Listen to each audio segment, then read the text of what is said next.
In this tutorial, I'm going to go over some of the basic features of Beanstack, which is the app we're using to run our virtual summer reading program this year. This video is designed for people who have already registered for the summer reading program, either online or on the app. So if you haven't done that yet, I would go back and watch one of our registration videos first. So the first thing you'll do is open up the Beanstack app, and I would recommend staying logged in. Otherwise, you'll have to search for Millinocket Memorial Library and put in your email and password. So if you remain logged in, this should be what your home screen looks like. You'll see at the top right, this is where you can toggle between your different readers. So if I wanted to switch over to Jesse's account, can look at what badges he has earned, what he's reading. But for today, I'll be on Jeremy Jones, this account, to show you what it looks like when you haven't started yet. So he doesn't have any stats yet because we haven't logged any reading. This shows recent titles. This shows the challenge that he's registered for. And then the badges. So for each age bracket, there are about 50 badges that can be earned, and in order to complete the Summer Reading Challenge, you need to do at least 25 of those badges. You can earn badges for logging reading, for completing activities that we've created, or for reviewing books. And I'll show you how to log each of those. So if you press this plus button in the bottom, it'll give you the option to log activities, reading, or review a book.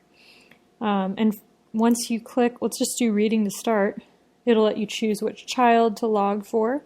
So we'll do Jeremy.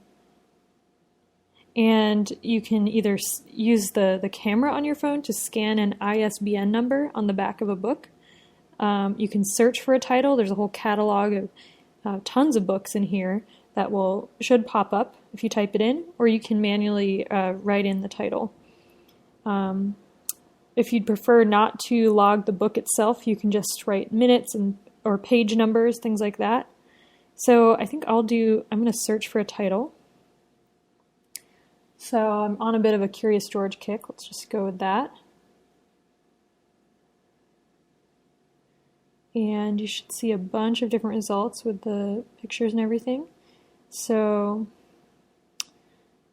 yep. So Jeremy read Get Well, Curious George. I'll click on that one. The author automatically goes in there. So I'll save that. And I can either log past reading or start a reading session now, and it will record how long I read for. You can pause it. When you're done, click done. And this is all optional. It just gives you can really record in a lot of detail if you'd like.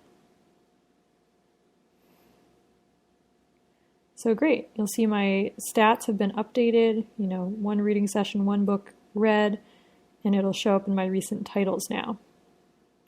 I'm going to do one more reading log example to show you how the badges come into play. So again, for Jeremy, let's say we read another Curious George book.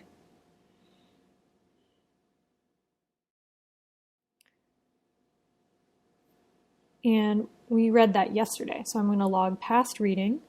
You can't log future reading, but you can always log something from the past during the summer reading program, which runs from July 1st to August 21st. So we read this yesterday, and we read for, let's say, 30 minutes.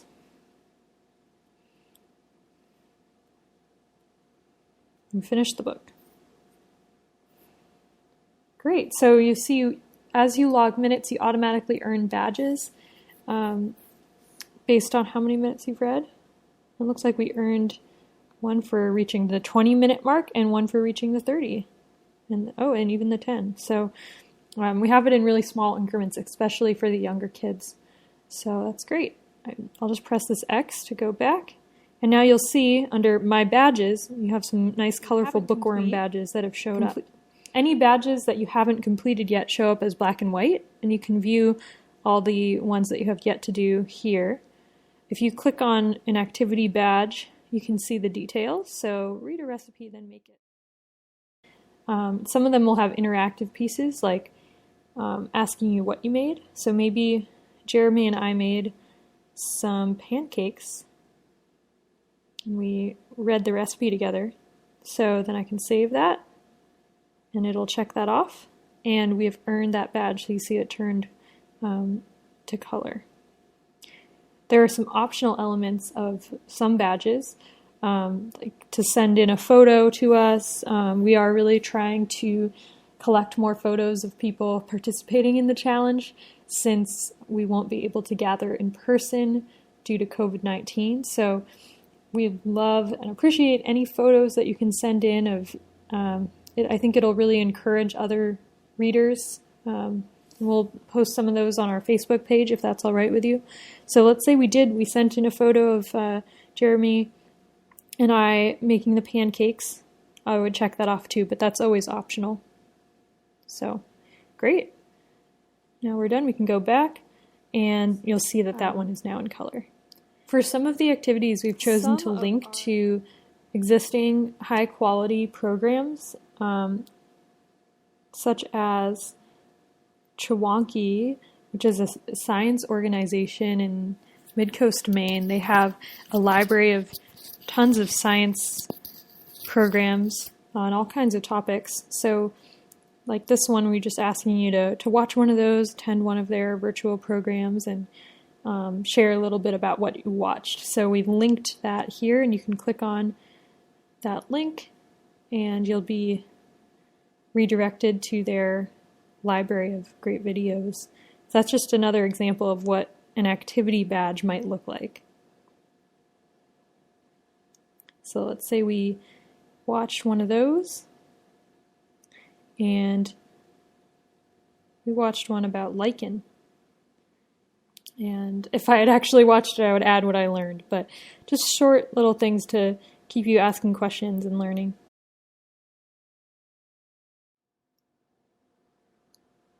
All right, so we just earned that badge as well.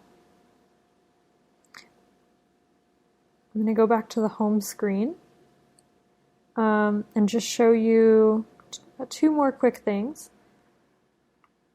If I click on this plus button, that's a shortcut to get to the activities. So maybe I wanted to actually log one for Janie.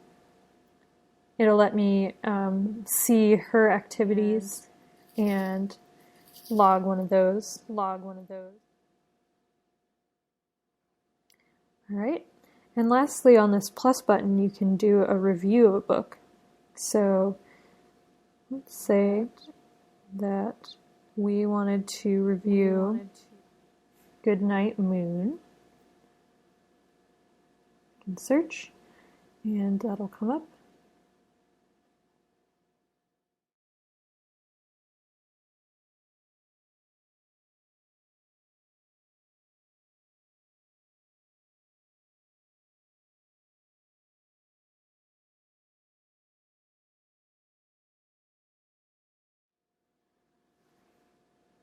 So now we have done a review.